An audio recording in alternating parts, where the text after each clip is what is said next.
साडीला fall लावायचे 2 पद्धती दाखवते, व्हिडिओ नक्की पूर्ण बघा। आता इथे मी घेतलेली साडी एका साईडला शिलाई मारून घेतलेली आहे, दुसऱ्या साईडला फक्त हात शिलाई घालायची आहे। त्यासाठी इथं 5 नंबरची मोठी शिलाई मारून घेतली आहे, म्हणजे ती नंतर सोडायची आहे।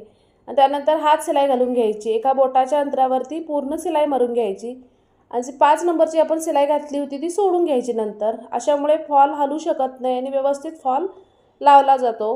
आता ही एक पद्धत झाली। आता दुसरी पद्धत बघा कशी लावायची। पूर्ण फॉलवरती अशा पिन्स असतात त्या लावून घ्यायच्या, म्हणजे एका साईडला आपण फॉल जोडून घेतलेला आहे, दुसऱ्या साईडला फक्त हात शिलाई घालायची आहे। हात शिलाई घालायला फक्त अशा पद्धतीचा पूर्ण पिन्स लावून घ्यायच्या, त्यानंतर हात शिलाई घालायची। बघू शकता फॉलसुद्धा हलू शकत नाही आणि व्यवस्थित हा फॉल लागला जातो आणि कमी वेळामध्ये अशा पद्धतीने तुम्ही फॉल लावू शकता। यामधली तुम्हाला कोणती पद्धत आवडली नक्की सांगा। व्हिडिओला लाईक शेअर नक्की करा आणि सबस्क्राईब पण करा।